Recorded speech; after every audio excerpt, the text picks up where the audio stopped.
So just do that as we're talking, and then we have a little bit more of a sense of community and can connect better. The other thing we'd like you to do, just to sort of warm up and get a feeling of contributing to the conversation, because we're thrilled to have Jen Josephs here, who is like one of my favorite people in the world, and I've heard her speak numerous times, and I cannot tell you how excited I am to just hear her voice again, and her incredible advice, and her real incredible strength is connecting to the people in the room. And you know, some people speak beautifully, just do their thing, and there's sort of a separation. That's not her style. So we want to like really connect each other and talk about things that matter in your life today. So we're going to ask you to open the chat box for now, not to like go off and spend your next hour chatting. We're going to do this for an hour. Drop off if you have to, stay as long as you can. Your questions will all be answered, but open the chat by clicking chat on the bottom. And your name will be associated with it, so we'll be able to keep track of who cares about which issue specifically. And give us one of two things: a challenge you're dealing with, or my favorite, a silver lining that's come out, because we're going to be talking about, you know, dealing with, actually I'm going to use the exact words, key to engagement when gathering is not possible, and gathering in person, because this is gathering. And we want to have a deep conversation. Jen's going to run like a real, you know, discussion about engaging. And so the question is, you know, where's the challenges for you, or challenge, or where has there been a silver lining? Like me, I'm thrilled that we have, you know, as many people on as we do, to gathering in a new way. So if you wouldn't just spend like 2 minutes, throw your statement up there, your point up there, your challenge, your silver lining, and then I'm going to turn it over to Jen, and she's going to run with it and feel more connected to all of you. So welcome. Thank you so much for coming. Jessica, what's Jen's last name? Josephs. Josephs. And she is a Shames JCC fan, person, employee, staff, all, whatever is the right word. And she is, if you're looking for her picture, you can search through the screen. She's waving. And you can click, if you hover your mouse again, if you click on those 3 dots, you can click on where it says pin video, and then Jen will be always on the screen. Or other option, which I like, is if you click on speaker view, which should be in your top right corner of your larger screen, then whoever is speaking is large on your screen, and you see a few other people. And you can go back and forth between gallery view to see everyone, and speaker view if you want to, whoever literally is like has the voice at the time will pop up big. And if you're not a Zoom, you know, used to Zoom that much, it's fun to sort of try those different things. It won't interfere with anybody else. So any other questions about basic logistics of the day? And Jen is going to make sure the chat room is open for questions. She loves answering questions and has made an upfront commitment to answer every question that's in the chat room offline, either to the individually or to the group if appropriate. So questions are awesome. And apologies, there's just never enough time to answer all of them. But this is so cool because you get to ask them, versus in a room where we're together, where you don't actually have like space to ask a question if there's not enough time. So you got all these, Jen, they're like pouring in, which is awesome. Which is great. Hi, everyone. So funny. First of all, thank you, Jessica. And it's so funny you say that you're excited to hear my voice, because it's the exact opposite of what I've been hearing from my 3 children for the past few months. So it's so nice to be with people who actually want to hear what I have to say. I'll tell you a little bit about myself, but I just want to reiterate what Jessica said, which is that I am not really one for one-way presentations. I really much prefer interactive discussion. Zoom presents its share of challenges.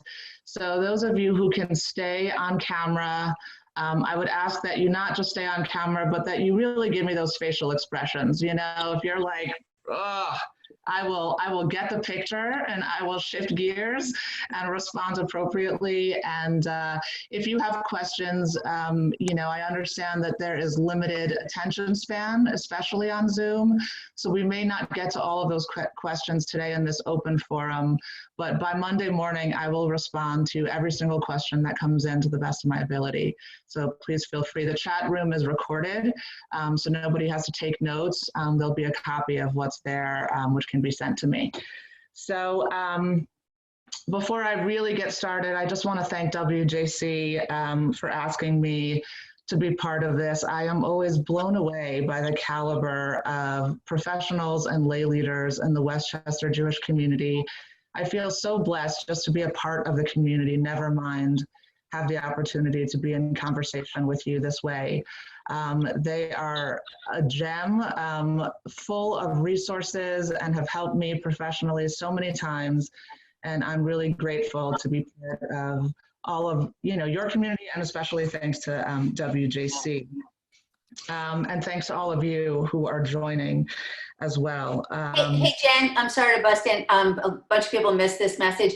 If everybody could try to rename themselves with their organization so that we can know who each other is better. If you don't know how to do that, don't worry about it at this point, but if you do, please rename. Thanks. Sorry, go ahead. Sure. I was just going to add quickly that, I can speak for myself when I say there is so much comfort in knowing that there are other people who are going through the same kind of things that I am, that my agency is. It's so easy to feel like the challenges we're facing are in isolation, and the reminder just coming together, like this call has already resolved one of the key issues, which is that there is a reminder that there are other people in your corner who are really struggling the same way, you have the same questions, and just coming together as community is really in and of itself, I think, so successful. So thank you for that for me. But just a little bit about myself. I am the Chief Marketing Officer at the Shames JCC on the Hudson in Tarrytown, New York. I have been in marketing for a number of years, but I come to marketing and communications through a non-traditional pathway. I spent the majority of my career as an experiential designer. It's also called human-centered design. That's the new catchphrase. But at the core, the work of marketing and engagement and human-centered design is all the same. And it's really about how to build relationships with audiences, how to engage, how to have commitment and loyalty between your community and your organization.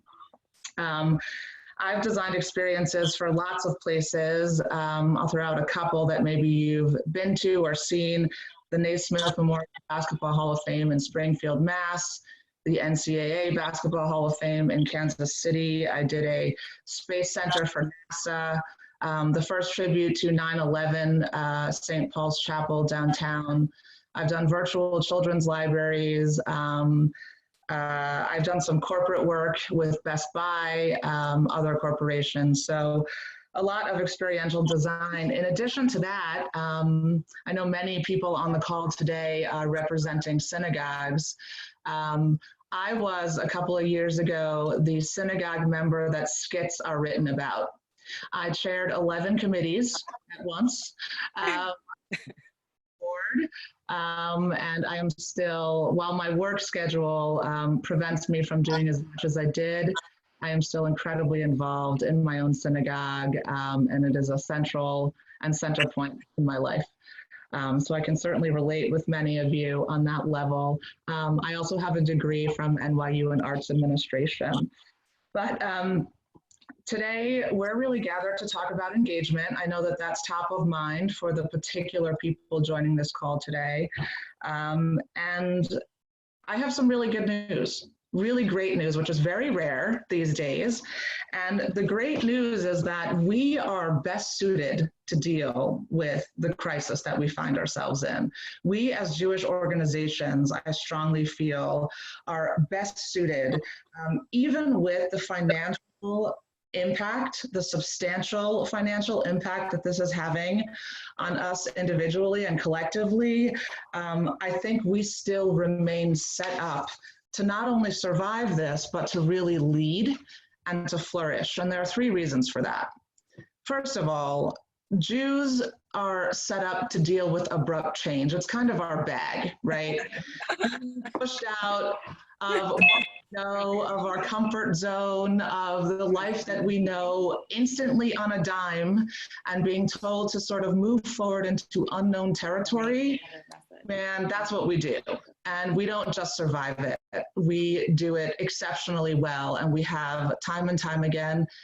There is no evidence that this will be any different. There is no evidence, nothing telling us that we collectively will not come out on the other side of this and be able to refer to ourselves as leaders through this crisis. So while it's easy to get bogged down in the nervousness and the anxiety and the fear and the finances,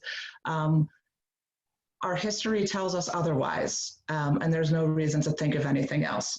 The second thing is that we are set up, Jewish organizations are set up to deliver the one commodity that people want most right now. The number one thing that is most desired is also completely our bag. And I'm not going to give up what that is quite yet. I'm going to let you think about what that could be, and of course, we'll address it a little later in this call, but it's something that we have always done and we will continue to do. And because we've always done it, we're set up better than anybody else, in my opinion. And the third reason is that most of you on this particular Zoom call who are responsible for the portion of your agency that deals with outreach or volunteerism, makes you key elements in the solution.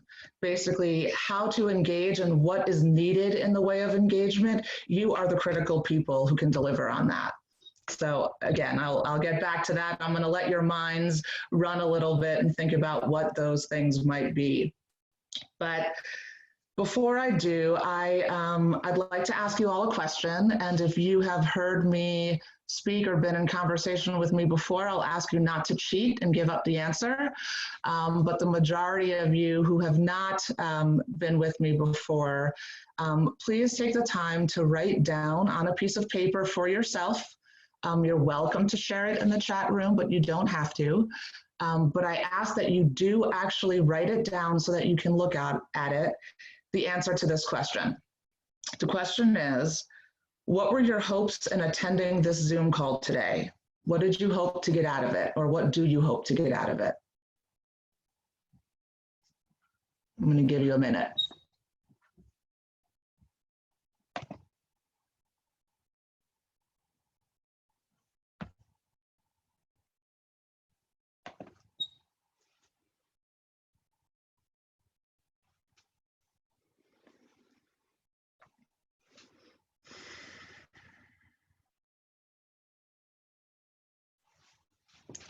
Seeing faces look up at me.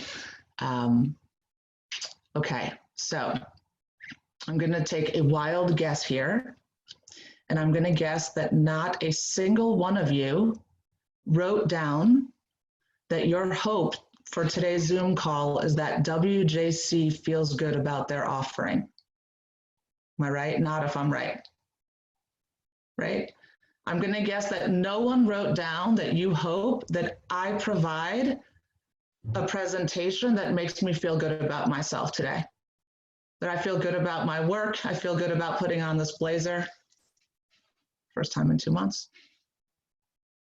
I guarantee that every one of you wrote down something that is one of your needs. You're hoping to get out of today an answer to one of your questions to satisfy one of your needs. There's something that you're curious about, interested in knowing, and you're hoping that this Zoom call addresses some of those things. Yeah, I'm saying we rarely pause. By the way, let me just say, that doesn't make you selfish. If you are thinking about you and your own needs, it makes you completely human. This is how everyone comes to the table. And it is so rare that we pause to consider that that's how our audiences come to us. Our audiences come to us because they have a need or a desire, and they're looking to our organizations to help them fulfill that need. They are not coming to our organizations hoping that we succeed and we feel good only as much as it will then reflect back on them. So we need to succeed, but so that we can continue to provide for them what they need and to fulfill their need. So it's really a mindset. It's really important to pause and consider that a key purpose of our organization is to fulfill the needs of our audiences, not in a moment, but in their life. What are they looking for in life? And what resources and capacities do we have to help them meet that need, fulfill, elevate their life? Even when it comes to small things like organizing meetings, organizing Zoom calls. So often do we ask ourselves, what do we want to say? What do we want to share? Oh, I'll do a presentation on that. Oh, I'll talk about that. Hopefully somebody will find it interesting. Very rarely do we stop to think, what does the person on the other end really need from us, and really in a drilled down way? And what is my capacity to provide that? So how do we know what people need? There's a couple of things that we can do. We can ask them. Asking them is tricky. People can only respond to you based on their own existing experiences, meaning they're not going to innovate. People who have had experiences will reference those experiences and then tell you what they need from you based on what they already know. But they won't come up with ideas that they've never participated in before. They won't come up with ideas and say, you know what I need, and then shoot out some completely new age futuristic model of connecting with your agency. They're only going to base it off of previous experience. So you can ask them, but you need to take it with a grain of salt. It really is our job as leaders to hear what they need, and I'll talk about drilling down in a second, hear about what they need, and figure out new and innovative ways to deliver on that need. So you can ask them. You can also watch what's successful. Pay attention to what's successful and then ask why it's successful. 9 times out of 10, it's not the superficial level that you should be paying attention to. So for example, one thing that's always been successful for my organization is our knitting circle. People love to knit. And so how can I, in a virtual reality, create a knitting circle? It's nearly impossible. But rather than saying to yourselves that their need is to knit, think about it another layer down. Why do they need to knit? What is it about the knitting that they're really looking for?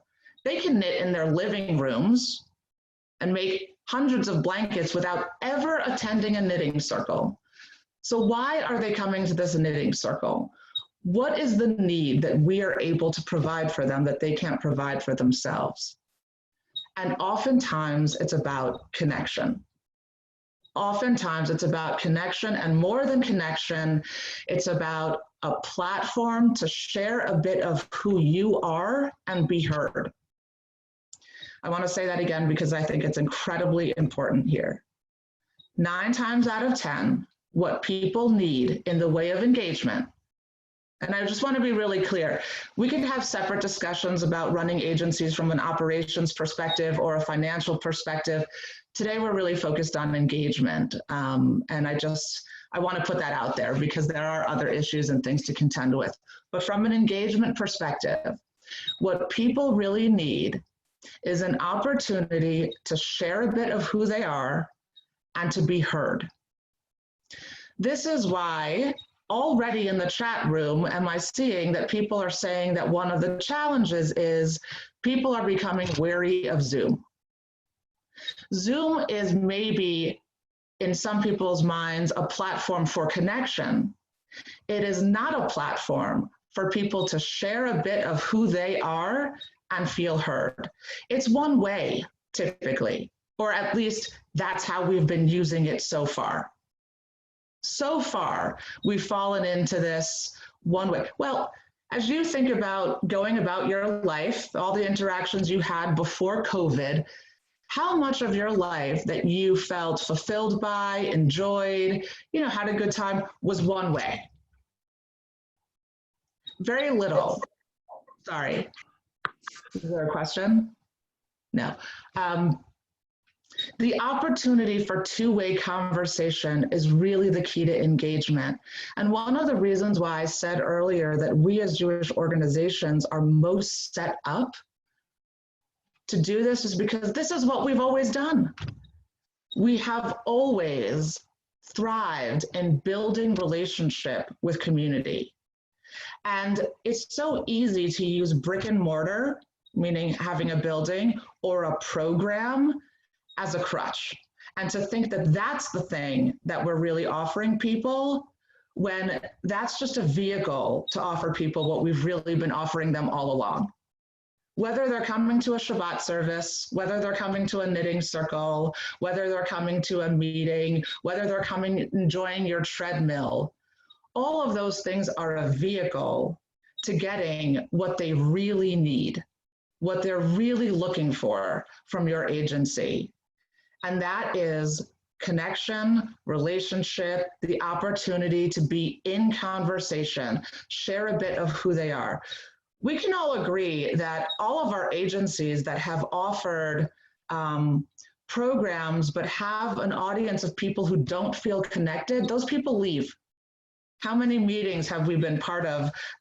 How do we retain members? How do we get people to step in? How do we keep their attention? If people don't feel connected, they don't stay.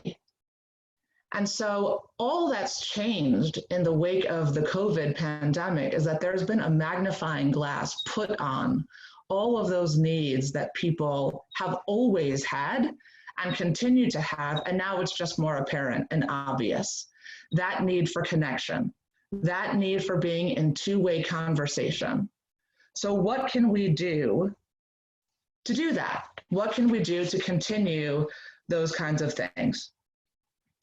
So before I go on, I have a second piece. I just want to know if there are any questions specifically about what I've said so far.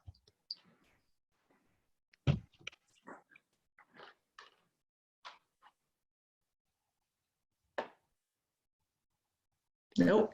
Okay. Maybe? Wait, I just want to put it out there that everyone is muted for now because of background noise.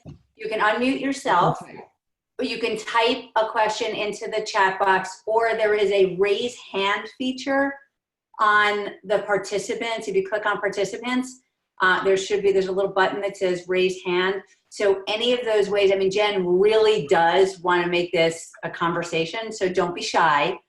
Don't tell a story and take too much time like I am right now. But, feel free to join in this conversation in any one of those ways. Thanks. Yeah. So somebody asked, what do you mean by a two-way conversation relating to meetings? That is a great question. It's a question I'm going to answer, though, in a minute, actually, because it's what I'm going to talk about next, which is this. As I was saying, so let me preface by saying the next couple of things that I'm going to offer are controversial. I've talked about these things with colleagues and not everybody agrees. Based on my experience and my career path, I really feel strongly about these things, but by all means, they will not be for everyone. And that is this, that brick and mortar institutions have actually become a crutch and prevented us from focusing on the thing that we really do for our audiences, which is, as I said already, is connection, real, deep, meaningful connection. And so in the wake of the COVID pandemic, it's very easy to get caught up in figuring out how we can replicate in a virtual environment what we used to do, and then freak out when we realize we can't do that. We used to do this program and this program and this program, and how do we make those things available online, and how do we do it online, and where are the finances to support that, and whoa. And yet none of those things, in my opinion, are the things that we were really doing for people. They were vehicles. So it's time to think about new ways to fulfill people's needs. And rather than grasping on to old ways of doing things, or even providing the same content that is empty, it's really important that we focus and accept the future landscape, the future of what our society will look like without being in close contact every day in the way that we were. If we get to a point where we can resume whatever the old normal was, it will be very easy to go back and readopt some of the things that we did. That's easy.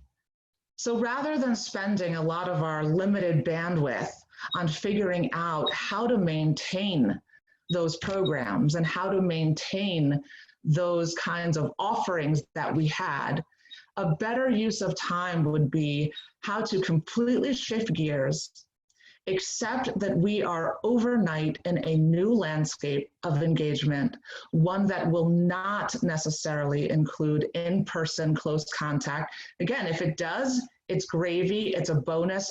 None of us will have an issue figuring out how to work that in. But thinking about ways that we can continue to provide opportunity for people without being in the same space is really where the focus should be at. And there are countless ways. Of course, they all depend on the particular dynamics of your organization and the confines of your organization. But again, if we think about what people need and how we are set up to fulfill that need, not do what we're accustomed to doing, but fulfill that need, there are many ways to do it.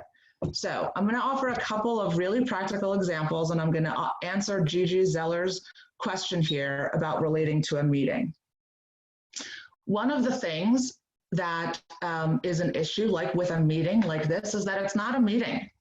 We are not having a meeting right now. I am presenting to you, and you're all watching me. And as best we can, we are handling things in this chat box. It's not natural. It's not easy. It's not the same as being in the same space and being able to read their body language and read their face and shift gears on a dime because I see a wrinkled brow, so you must have a question, so let's do that. So I am limited in giving you the ability to do what I said earlier, which is to share a bit of yourself and be heard. There's limited ability. So let's think about new ways of creating that opportunity. And there are some very real ways. Number one, we can think of affinity groups.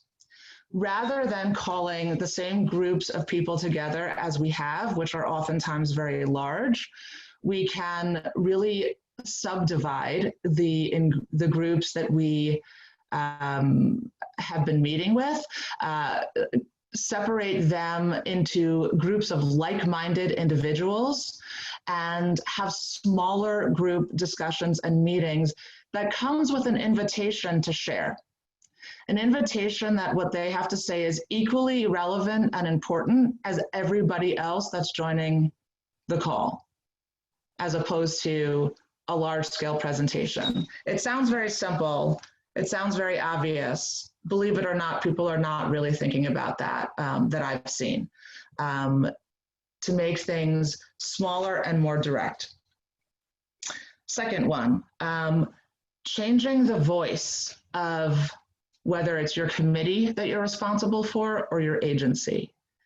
In the midst of not having the opportunity to be in person, it's incredibly important that your voice, the voice of the committee or the agency, be a personal one when it comes to engagement. So if your agency needs to communicate financial information and you have an established way of having very formal communication, that might be the right choice.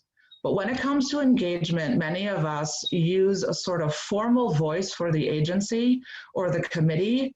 And in this landscape, that needs to end. People need to understand and realize that there is a human being on the other side of that email, of that post, of that Zoom, and that when they're talking to you, they're really talking to a human who is going to hear them, and most importantly, who is going to respond.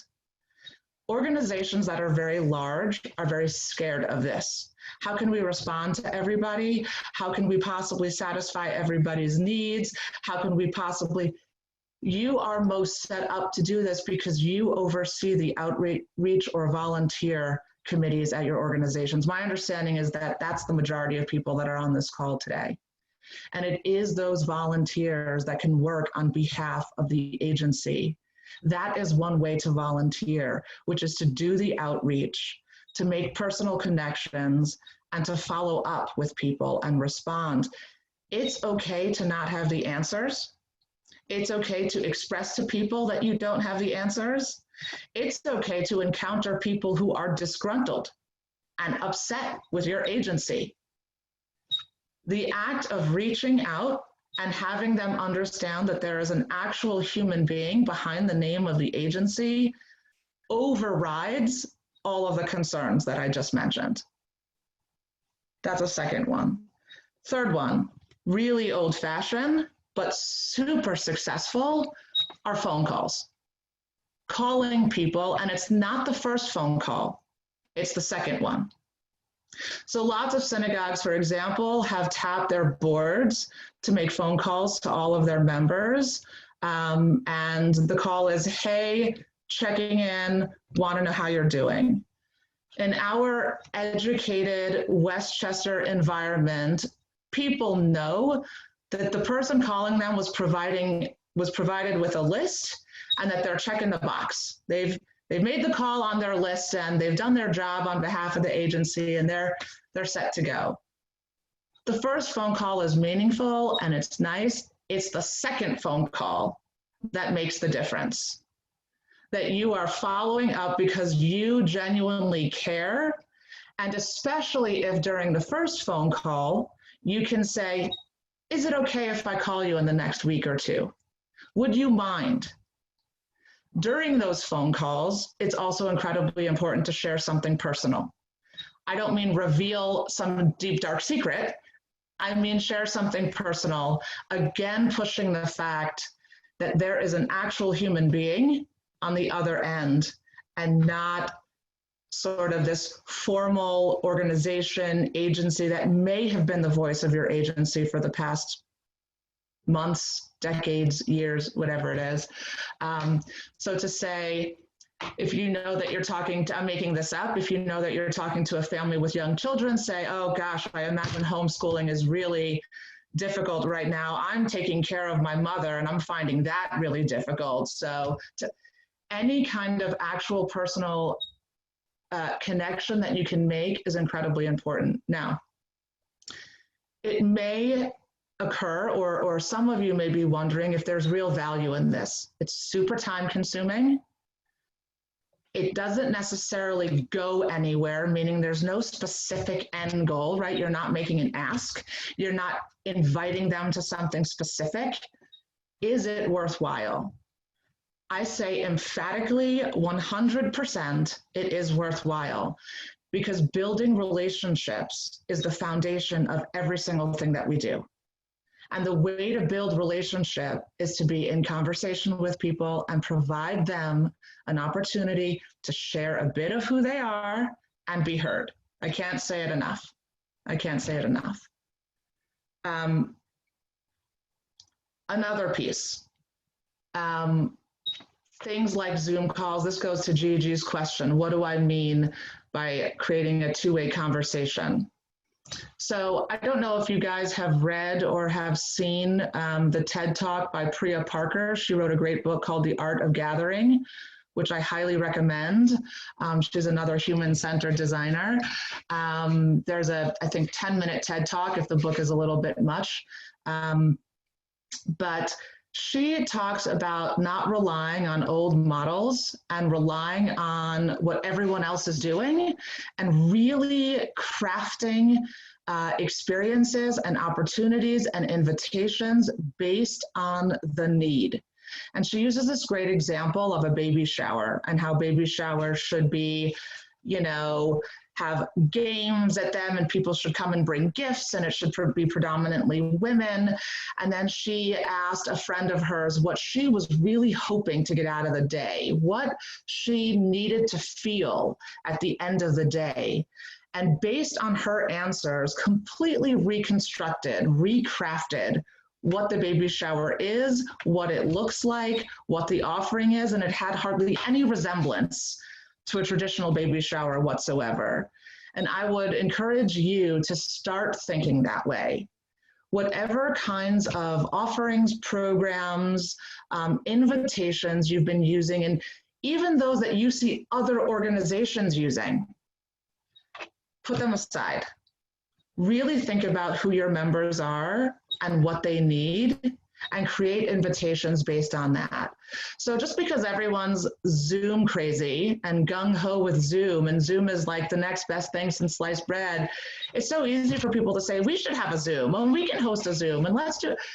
Maybe Zoom is not the right vehicle for you, and if it is, how can you use it to create that kind of ongoing connection? Maybe it's fewer people, maybe it's questions you establish in the chat room, maybe it's breaking up the time, 20 minutes of this, 20 minutes of that, 20 minutes of that. Maybe it's, there are so many platforms and engagement tools out there. Don't let the platform itself dictate how you connect with people. Use the platform to help you connect in the way that you think is appropriate. So yeah, I'm gonna pause there for a second and ask if anyone has any questions to this point.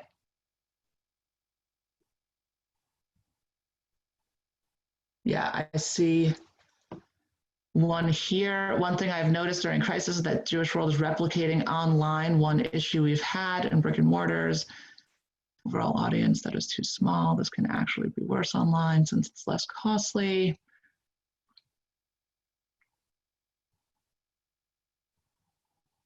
Is Todd on the call still? Is it possible for you to unmute and sort of frame your question, Todd? Yeah, hi. Thanks. Hi. Yeah, so, you know, I'm among other things in the Jewish world, I'm an officer of a synagogue here, Temple Israel in New Rochelle, and you know, we live in an online world, in a real world in Westchester where there's a lot of Jewish institutions, a lot of synagogues, JCCs, et cetera, and you know, before this, many of us were sort of struggling to, you know, sort of bring in enough people to support our brick and mortar costs, and I think part of that is there's a lot of overlap. If you live in the middle of Westchester, you know, there's so many synagogues to choose from, for instance, there's multiple JCCs. And I think what I've seen online is everybody's rushing to kind of do the same things. Everyone's got their services online. Everyone's having their clergy do check-ins. Everyone, and in a way, it's like, well, hey, we can all do this stuff because now, well, at least it's cheap, right? It doesn't require us to invest in a physical thing, but I still feel like we're all doing the same things for a similar audience. And you know, so one of the things I've been thinking about is can we use this as a moment to step back and start thinking about, you know, how can we better collaborate as a, you know, community of Jewish institutions. And I hate to use the word competitive, but that is out there, right? That sometimes JCCs are competing with synagogues and synagogues are competing with other synagogues. And I feel like we've all sort of been losing a bit in that competition before now. And financially, of course, we're all going to be, you know, struggling going forward. So yeah, I just wanted to see, like, what are your thoughts about, is this a time where we could think about, you know, broader, collaboration, say, you know, among Jewish institutions in Westchester and trying to do more things together? Yeah, thank you for that question, Todd. I think it's a great question. I think it's top of mind for so many of us. And yeah, so the quick answer is yes, this is absolutely a time to think about collaboration, but more than that, while all these organizations are putting things online and sort of making things available, I question how many of us are asking if they're really successful. Is that just what we're doing because we're doing it and we're making things available, or are they really successful? And what pieces are really successful? And I would question if the pieces that we're translating online that are still one-way presentations are in fact successful.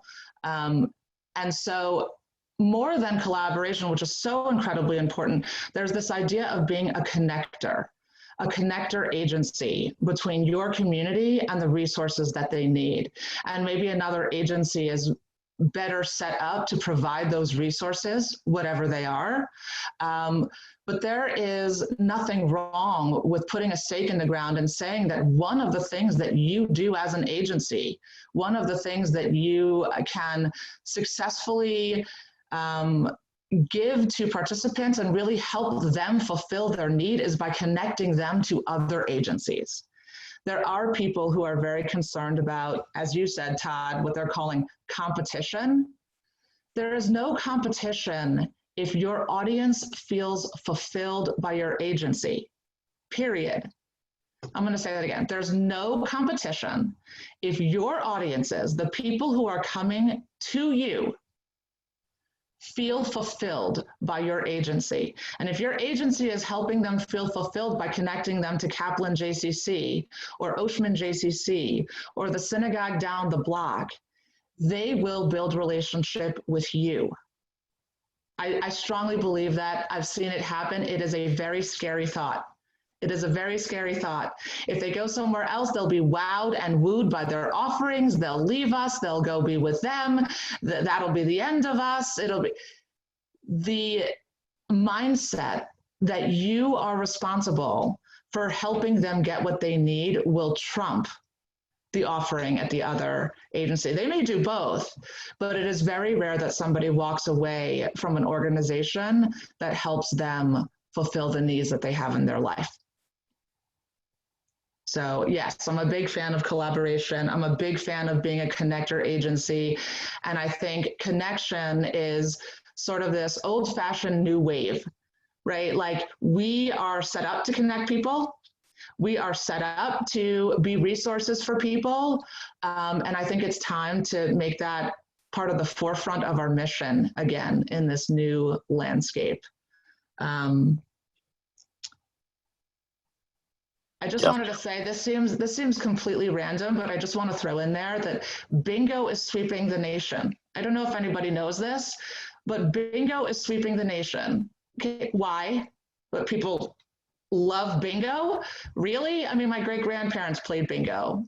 What is it about bingo that's sweeping the nation? And the question of asking why is what I would urge each and every one of you to do within the context of your organization, your committees, your engagement. Don't just look at what's successful, ask why it's successful really at the core.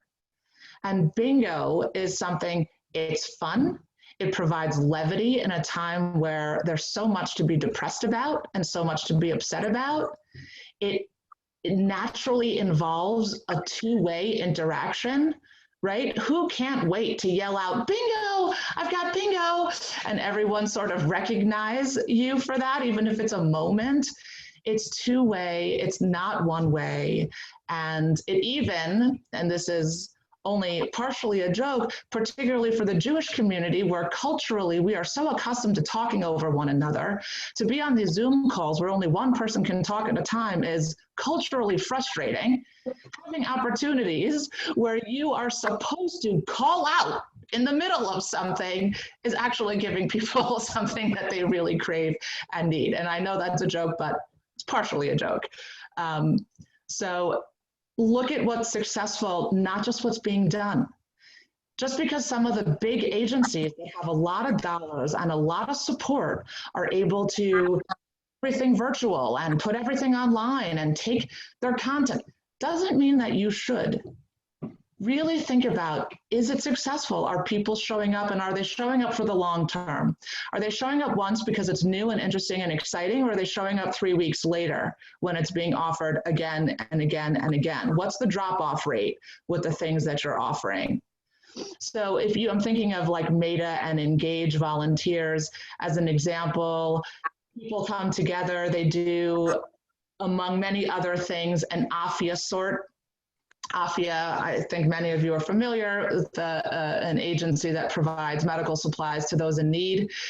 And Engaged volunteers often come together to sort those supplies, box them so that AFIA can ship them to places around the world that are in need. That's a staple activity for places like this UJA Engage organization. Well, you can't be in the same room and you can't sort medical supplies.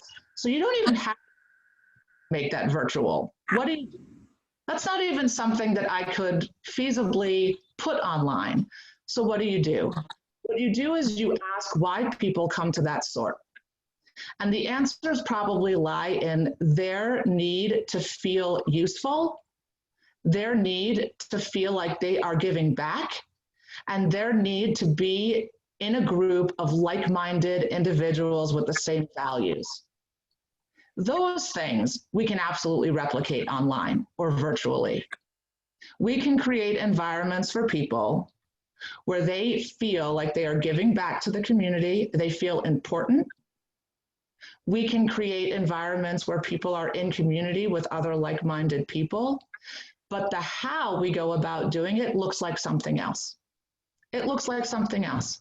If we said to these engagements, we really need you to, and I almost hesitate to throw out an example because there are so many possibilities, but we need you to, on behalf of the agency, contact seniors and just say hello and let them know that there's somebody thinking about them. Would you be willing to do that?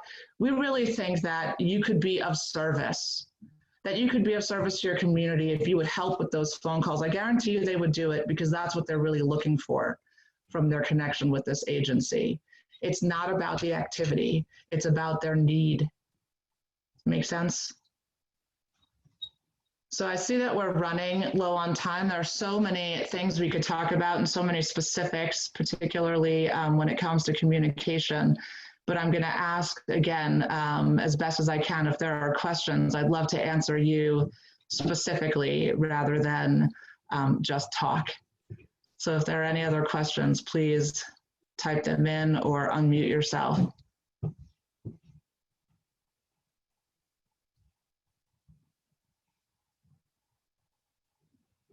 Hello, can I say something? Sure. What you've just said, Jen, is what I have said to I'm on the board of a temple, Shari Tefillah, and I said that I am a senior. I am literally stuck in my house, and I can't go out and deliver the hollers like they're doing now on Fridays. I can't go out and go to AFIA and help to pack a box. What can I do? I am so frustrated and so feel that I'm not doing anything. So I make a meal and I bring it over to the hospital, but that's one day a week. It's only a small meal. But you're so right and I do make a lot of phone calls and I'm working politically as well. So it's definitely an issue and definitely a problem for seniors that are stuck home, that cannot get out and forbid to go to a store even where you would come in contact with someone. Mm-hmm. I didn't need to take up so much time. No, you didn't take up much time, and I'm so sorry that you are alone and at home. And you know, I'm glad to see you smiling, and I hope that's a frequent occurrence. Keep busy with webinars like from Westcheste Jewish Council. Yeah. So what springs to mind and what you just said, and I see Rachel Klein. Hi, Rachel. Just put a question in. Rachel, one of my faves, just put a question in. What a great partnership it might be between these seniors and Hillel as an example of an organization that could really service these seniors, and having college students come together around this kind of social action would service both fulfilling the need of these college students, why they tap into Hillel, why they make an effort to be part of the Hillel community, at the same time serving organizations that are really in need, and communities that are really in need. So collaboration, and again, it's connection, meaning connection between organizations and agencies. I would really encourage everyone to let go of fear of competition. We are in this together is not just a great catchphrase. It's not just a cliche thing. We have to mean it. We have to mean it. We have to mean that if we are successfully helping the community that comes to us, then we are a successful agency. And that is going to look very different, but there is no competition, not in the way that there was, at least not in this environment. Yeah, I know, controversial, but I really believe that. Let's see, Temple Israel of New Rochelle has a team of 30 volunteers. Jen, can I ask a question? That's great. Yes. Hi, Rachel. Thanks for the Hi, shout out. Rachel. I appreciate that. It's actually relevant to the question that I put in the chat box. The idea of connecting Hillel students with all of these needs in the community was one of the first ideas that I had. The challenge that, from the very first question that you asked, the challenge that I have is the Hillel students that are in the Westchester community right now are not my students. My students are scattered all over the country. And right now, I've got the Hillel students from Brandeis and Michigan and Syracuse, and did I mention Michigan? And Binghamton. Binghamton also deserves to be mentioned twice. They're all in the community, and connecting them to be their local Hillel so that we can fulfill the local needs, because the resource that I bring is the connection to all of the agencies. I can help identify where the needs are. I'm having trouble getting the people. And that's really where my hurdle is. So you're having trouble getting the kids who are still at schools. Is that what you're saying? No, I call them campus refugees. Like in my home right now, I've got a University of Wisconsin freshman who's been here since spring break and will be here indefinitely. All of the kids who are back home unexpectedly, they're Hillel students, you know, they're active in their Hillels on campus, but now they're back here. So you mean literally communicating with them. How do you access? So you do not have lists or access to these people through the Hillels on their campuses. Is that what you're saying? Right. And I've reached out to directors. So one off, I might get a director responding back to me saying, hey, I have a really great kid. They're from Scarsdale, or a really great kid, and they're from Chappaqua, but not in mass, not in any way that I can get creating community. Got it. So one of the ideas that springs to mind is that you engage the organizations that are on the call right now and others that are not on the call to act on your behalf. So for example, Shames JCC has a database of 24,000 people. Reaching out to 24,000 people and saying, anyone have a college student at home? Anyone have a college student who's looking to be of service and looking to help? Please reach out in this way. If each organization on this phone and those who are not sent that out on your behalf, we as a community would be fulfilling a lot of need that's out there. Mm-hmm. So I personally am very happy to do that. I'm sure that there are others on this call, but this kind of communication is so important, right? Like you expressing that you are struggling with something and that you have a need, and how can your partner organizations, WJC is a phenomenal resource in this way, how can your partner organizations come to support you? Again, I don't think that we're in this place of competition. We're in this place of how can we satisfy the real need, the deep, meaningful need. So I will connect with you personally. Shames JCC is on board. I will reach out to other contacts, make them on board, and I'm sure that others will as well. But let's go after them. If we can't find them, Let's go after them. I'm going to shoot you an email right now. Thank you. Can I also Jen, just, can I add some? Oh, go ahead, Heather. Sorry. yeah, Rachel, I just want to say, Hillel is a national organization and they should be able to, I'm happy to make the phone call to find out, they can put out an email to say to their entire organization, please reach out to Rachel Klein in Westchester if you live there. You know, why Hillel would not be providing this information. I hear you, Heather, and I think right now it's a bandwidth issue for them. Okay. This idea is on their radar because I'm thinking ahead to the fall. I'm thinking to, Right. not Westchester, but there are a lot I'm of happy areas. to reach out to Hillel and try to figure this out. And I too will be in contact with you. All right, awesome. Thanks, Heather. So I just want to add one piece to what you're saying, Jen, which is that, and this is WJC's work and all the JCRCs around the country, the underlying mission of every Jewish organization that is in our community is about building Jewish community. And it's about building connections to Judaism. And it's about building love and joy of being part of the Jewish community. So I would say that, what we're working on here in terms of sharing and not feeling competition is that when we come out the other side, whatever that is, and if that ever really, exists in a sort of black and white sense, if we all can do our part, like put this framework in, this mindset, we can all do our part to create some joyful connections to the Jewish community for people who might only be connected in a small way and have the chance to be connected in many ways, or who are not connected at all, like the Hillel kid who has really not done anything since their bar mitzvah and is now doing a little bit with Hillel in their university in Wisconsin, wherever, to have like a different experience that raises the stature, depth of love of being part of the Jewish community. I cannot think of anything that would make me happier in the work I do. And I think that I could just, assume that that's where everyone is, that if we could do this as a community together, to frame it that way, that we're raising the joy of Judaism in our community, and that's good for everyone. So I just wanted to put that up. Yeah, I just want to add two things. I'm looking at the time.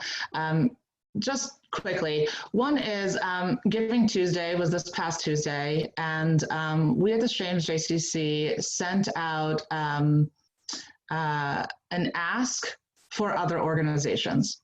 So we sent out an email saying, please support those organizations who have boots on the ground, not us. Please give to Feeding Westchester, please give to the Terrytown Food Pantry, please give to, and there was a list of them. And we said, and if there are other organizations that are close to your heart, please feel free to do that too.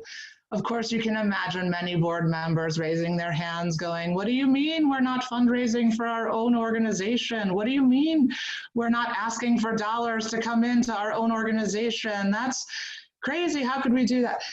In supporting other organizations who are really giving back to the community in a very real and practical way, we are building relationship with our community, we're building trust, and we're building something that's long lasting. It doesn't have to be this sort of one dimension kind of proposition.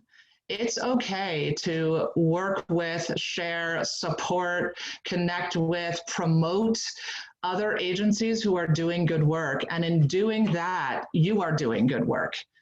Because again, at the end, I know I sound like a broken record, but you're fulfilling the needs of the community. And that's what it's about. It's not about your need. You really want to do this. It's about what they need from you.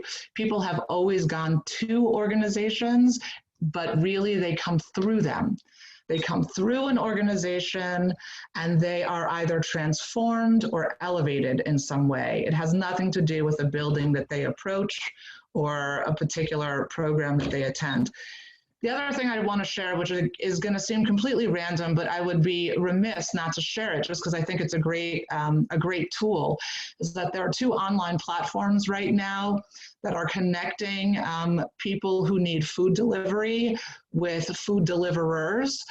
They are free and really easy to use. You can sign up either as a volunteer, or you can sign up as somebody who needs a food delivery. One is helpinghands.community. That .community is throwing people, it's not .com. And the other one is called Invisible Hands. I think it's invisiblehands.org.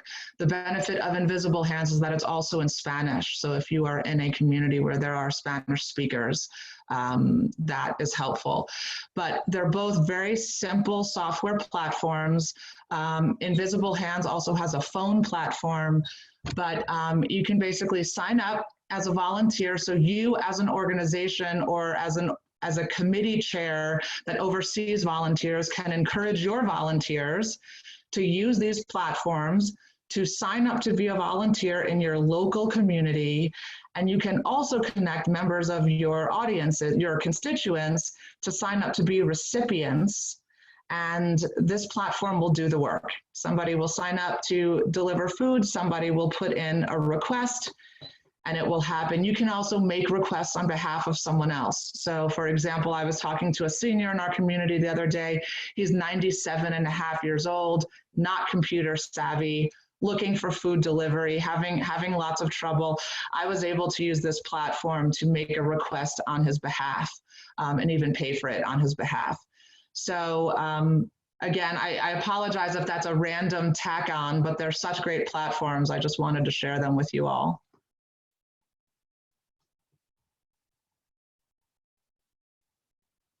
Great. Thank you so much. Thank you. Aside from this kind of general discussion, I'm really happy to get into the nitty-gritty. I'm a marketing and communications professional. We can talk about emails and Facebook and what's the best thing to say and what are good subject lines and how do you attract people in video. You know, I really was thoughtful about what I wanted to share today, but if you are looking for someone to help bat around ideas, brainstorm in a very practical way about all of these tools and communications, I'm very happy to make time for that. I actually love to do that. So please feel comfortable reaching out to me. I'm going to type my email address right here in the chat room. WJC also has it, obviously. So feel free to reach out.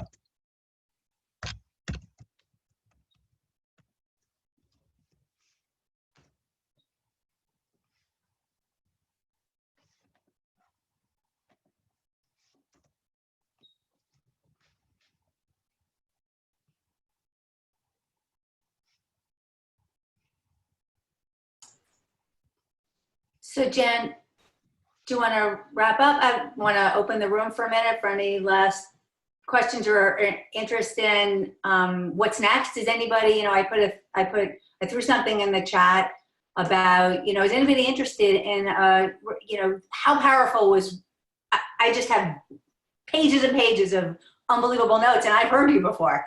And these, you know, it's a totally different mindset, and it's just something we need to process and think about and continue the conversation. So, you know, I'm offering, without talking to Elliot and Pam first, but that's okay, because I'm happy to open the Zoom and run it and just, you know, as a format. But if, you know, I'd love to keep this conversation going. If people want kind of a weekly hour to have at your fingertips to jump in and have some of these conversations, share stuff that you've changed, some mindset changes that you've seen around some organizations that are doing amazing things. You know, it's all about volunteer leadership, and that's such a broad, important topic for us.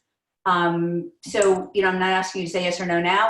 We'll send that out in a note to everyone as a follow-up to this as an option, see if there's interest. But the, you know, the powerful message of, you know, these one-way conversations can only go so far. We're not fulfilling the needs we all have, especially as Jews, of connecting, of really feeling like we're in it and a piece of us matters. So well said, Jen. Thank you for that, like, incredible additional, piece of our mindset. So keep it in mind, think about other things, that wasn't that way out an idea. Maybe I'm sure there are some other ways for us to do this, and keep this community vibrant, and really doing great work and sharing together. So, and making us all feel like we're doing, we count. So, I'm wrapping up on my end. Jen, do you want to wrap up on your end? Can somehow I get, Rachel's information before we hang up? She wrote it in the chat, actually. Did you see, Heather? She provided, Yeah. Rachel provided her, I'm afraid and Rachel runs Hillels at Westchester, you all. It's very easy to Google her and reach out to her. We're very close. I'm the hugest fan, so I know that she will answer you. I promise she will answer you ASAP kind of thing. True story. I need to unmute myself. So I'm just wondering, just in closing, I'm wondering if any of you have had any creative ideas about engaging volunteers, actual activities that you've asked volunteers to participate in that have been successful, that you maybe wanted to share with the group? Not yet? I'm sure I'll share just, around phone calls. We started with our seniors and then we branched out to every member within our synagogue. We made first phone calls, second round phone calls, and third round phone calls to those who we felt after 1 and 2 really needed calls back. We're providing deliveries.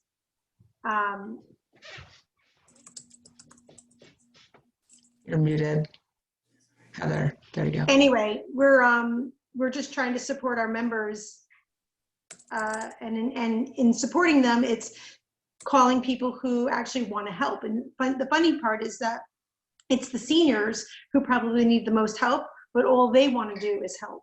And so it's the beautiful, wonderful conversations. I would say as a group, we are stronger, possibly, as a result of this. So it's been a great experience having those personal. So the things that you were saying about what are their needs, and listening, that has been critical in this effort.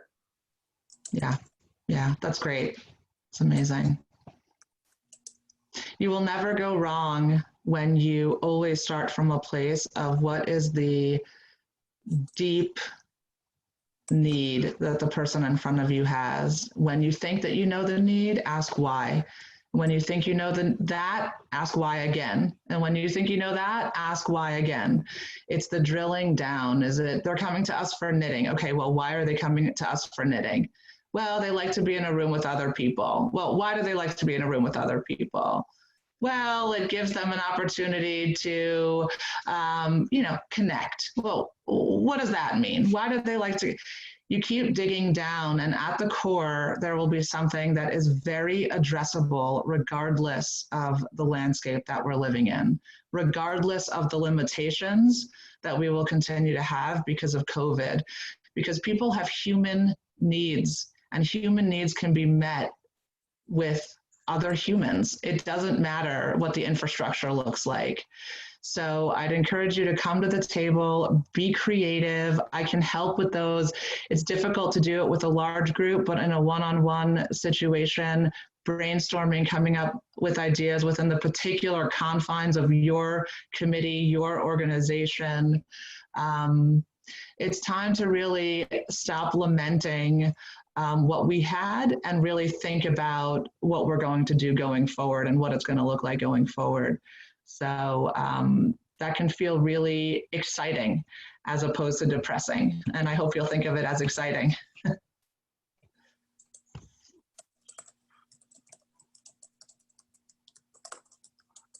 So right, everyone.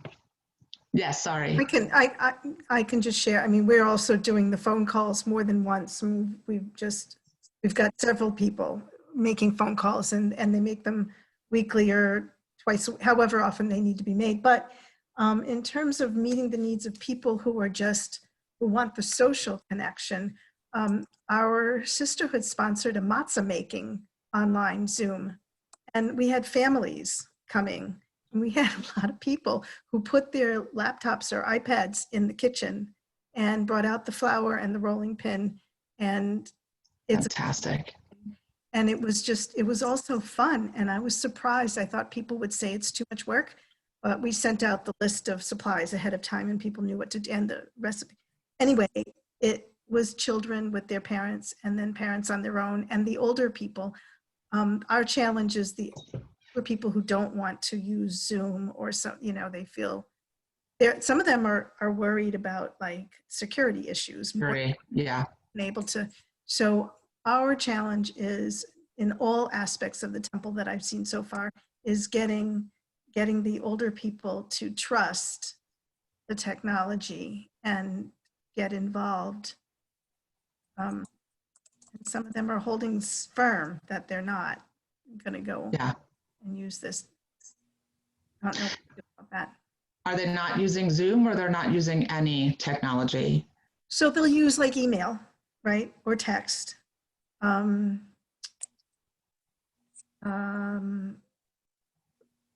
person used WhatsApp with me, but really hard to get more than a couple of people on WhatsApp because you're on your phone. Right.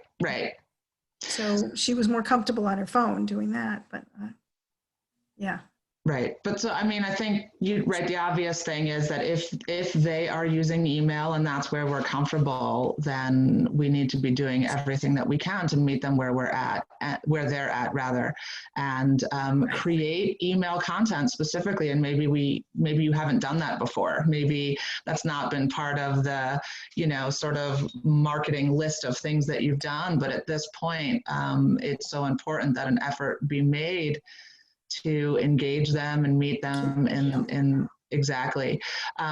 Even that matzah making, which sounds fantastic, by the way, if it was video recorded, you could send out that video even via email, not even so much that they would do it, but just even seeing it might be of interest and knowing what the community is doing and what they're up to and maybe seeing some familiar faces and things like that. But there are other ways. That sounds like a great activity. I love it. Yeah, unfortunately, I didn't think about recording it. I could have and just didn't even think about it, but you're right, because then you could say, look, you could do this too, and let's do another one, and Yeah, sometimes just even having, particularly seniors, seeing familiar faces. By the way, so your staff is really important. If your constituents have connections with staff, and they may or may not, depending on your organization. But if they do, it's really important to get that staff in front of people. Just hi, hello, a smile. It really goes so far. I can say at the JCC that, yeah, people like our treadmills and our pool, but they love seeing the staff members that they know. They feel a connection to them.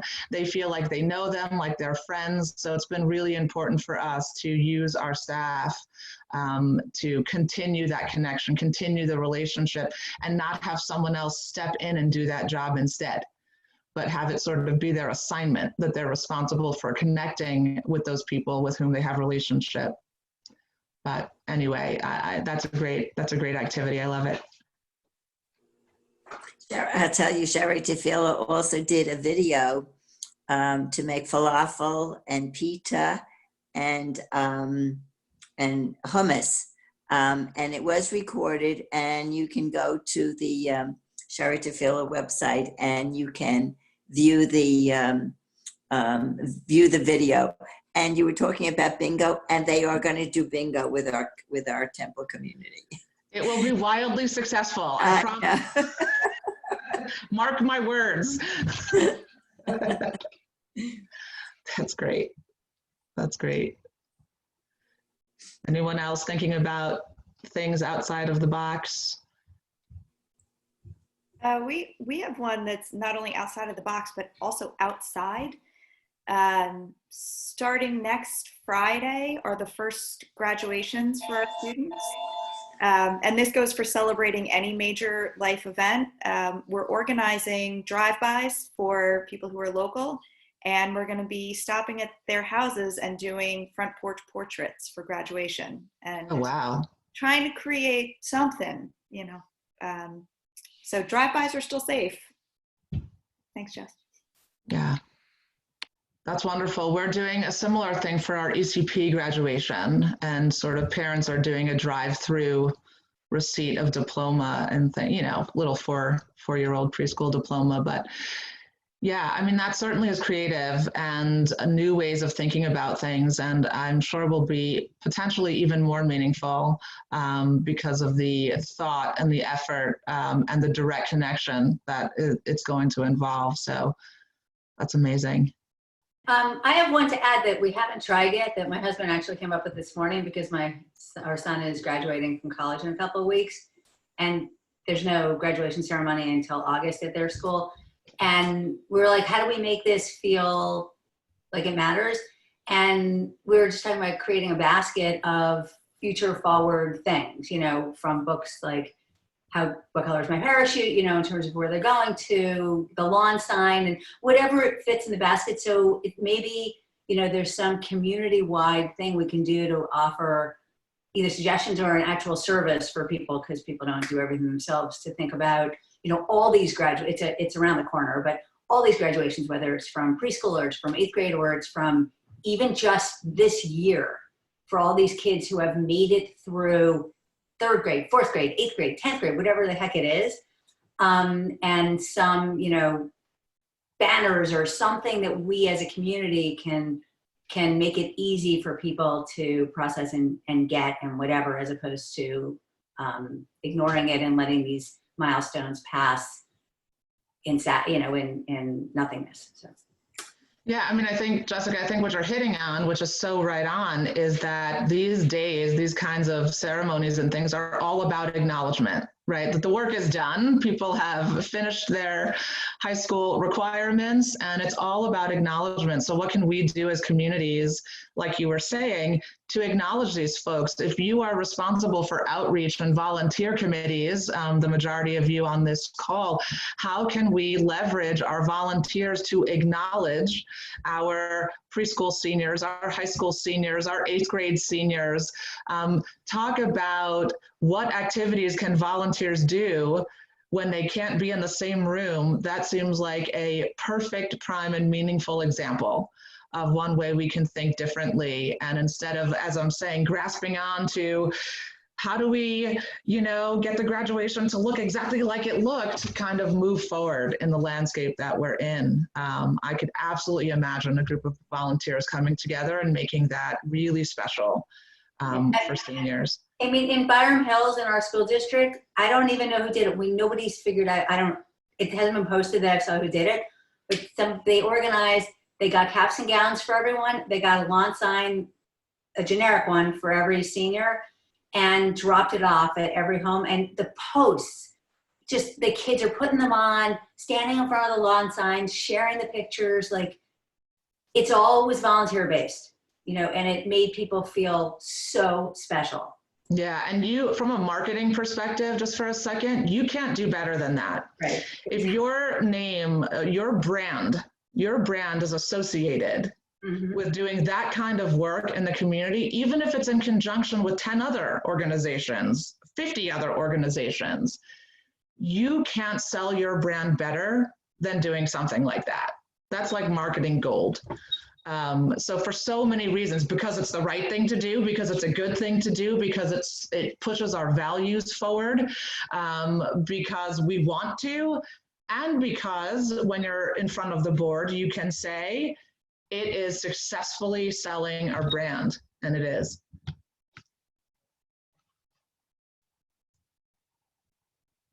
Yeah, if you, you know, there's a lot of talk right now, obviously, for obvious reasons, about finances and fundraising and organizations potentially going under and losing their shirts and all of these kinds of things. You can make all the financial decisions in the world, but if you do not maintain a basis of support, a group of people who are willing to support you, not just with money, but with commitment, with time, with thought, the financial decisions won't matter. It won't matter.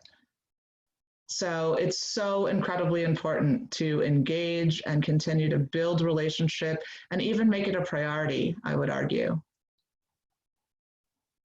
So that was a great point, Jessica. Yeah.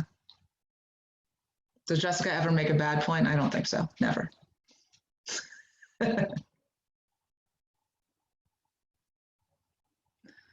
Anyone else? Right back at you, Jen.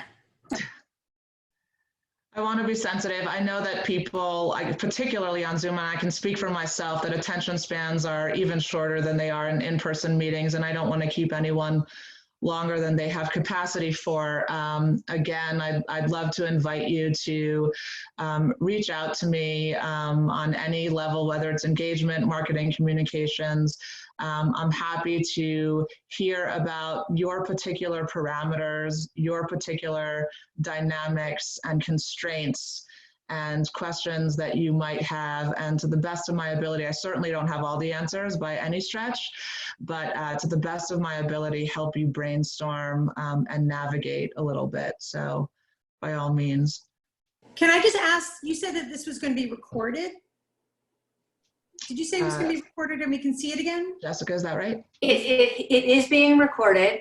I don't know the process for if we need approval from people because our faces are on there, or I have no idea. It absolutely has been recorded. Pam has also been sitting, I don't know if anybody's noticed, her little picture on her vertical thing, their head down the entire time taking notes.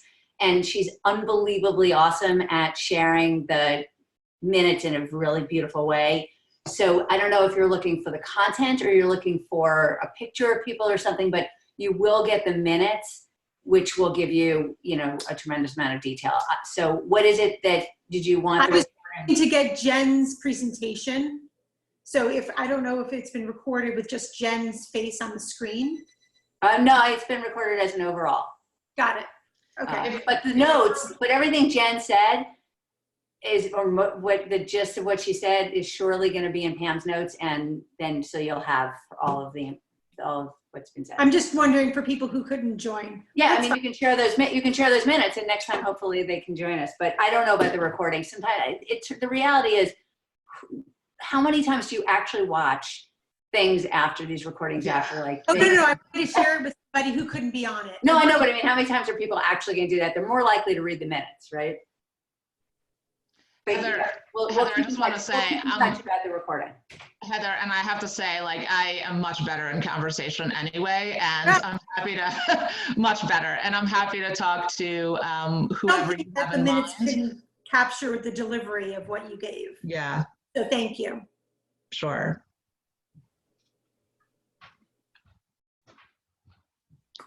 So let's wrap it up so that we have an end, and that Priya Parker is a big fan of saying, let's not drag this on and make people feel guilty about about leaving and whatever it is. Let's have a beautiful ending. Say how incredibly fabulous it was to share this conversation, even though it wasn't so much a conversation, but at least it was, we're all here together. We're looking at each other. We're sharing in the chat. We're, processing unbelievable things about connecting and about the importance of volunteering, and your content and your messages are just brilliant as always, Jen. And I'm sure everyone is going to leave having learned much, and at least being able to remember one or two things in their life's going to change. So let's keep the conversation going. We're going to be in touch about how to do that. And I just want to thank you so much for spending, everyone's time is precious, no matter how much we feel like we have these days. It's just your time, it's your presence in being in the conversation, not multitasking and pretending you're here. So thank you.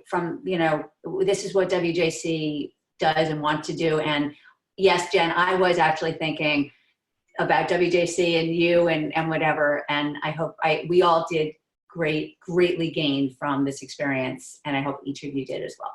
So keep in touch. We'll be in touch. And thank you, Jen. Thank you, everyone. Thank you, Maida. Thank you, Pam. Thank you, Elliot. Thank you, everyone. Thank you, Jen and Jessica. All that stuff. Bye, all. Bye. Thank you. Stay safe, everyone.